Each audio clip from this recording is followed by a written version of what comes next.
Hey everybody, and welcome to my N5 series on the SP404 mk2, where I cover a topic in about 5 minutes. SW Duano writes in and asks if we can use USB-C to power the SP404 mk2 and to record audio into a DAW for be able to play live, get a live performance and record it off someplace for posterity, post on YouTube or whatever.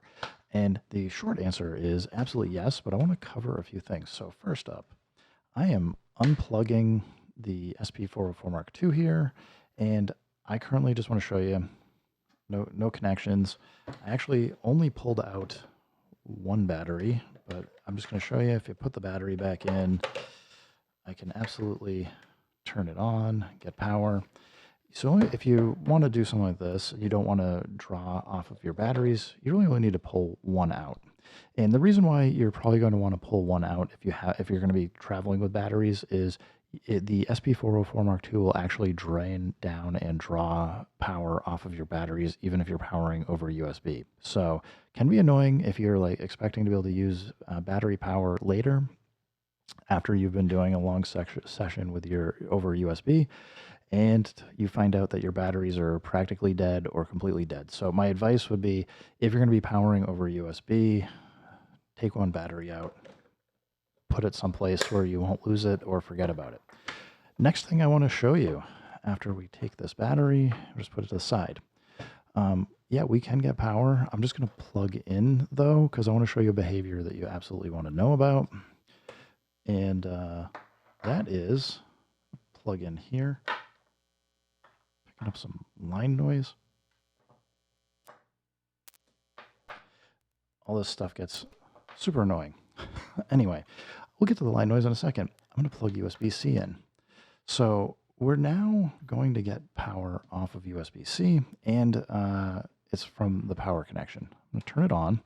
And the reason I want to show you this is, if you're ever powered off of your line power here that's going into your power brick, you cannot just disconnect it. If you disconnect it, this is what happens.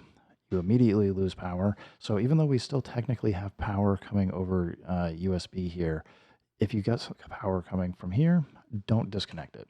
So you have to, because you have to turn it off and then back on to power cycle. Now, I'm going to switch over a couple connections. I'm just going to go, I'm basically taking audio straight from here going out to my mixer. And if you're playing out live someplace, this will be a situation where you might want your SP404 mk2 going to your house speakers or monitors, and so that people out in the audience can hear what you're doing. And you're going to want the USB plugged in here so that you can actually record into your DAW. Well, you might be able to hear there's already a little bit of line noise. Like if you got headphones on, I can definitely hear it. When I turn it on, though, it gets even worse. So we're going to turn it on. And again, no power. We're just going over USB-C. Like it just kicked in.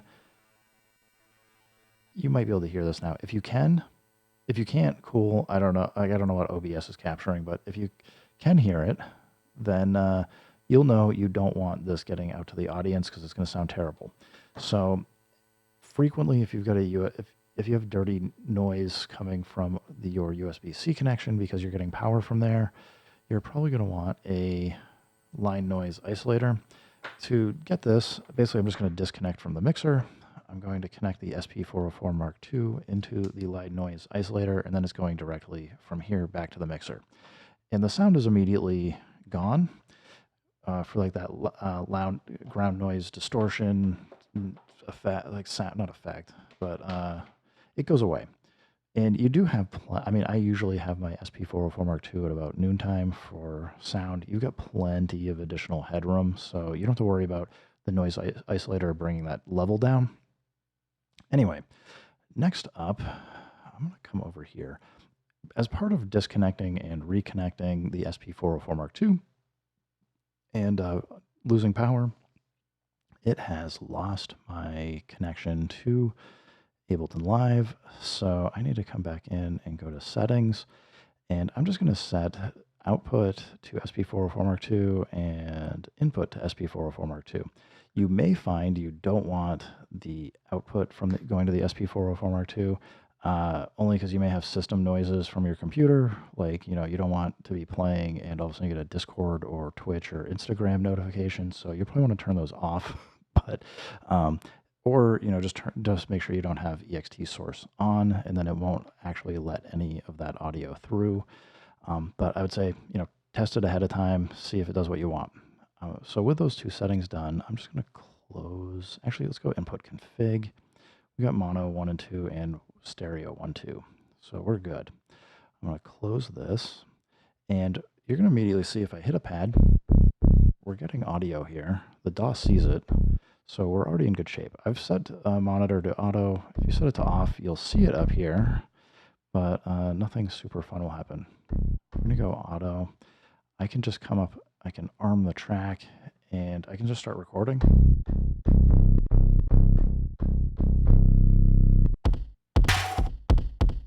So, I mean, clearly I can record my performance. And you'll see we've got the waveforms here. You may want to go back and adjust what your levels are and other things that you have for coming in. But, we got Ableton Live gives us a nice mixer, so you can kind of check that stuff out.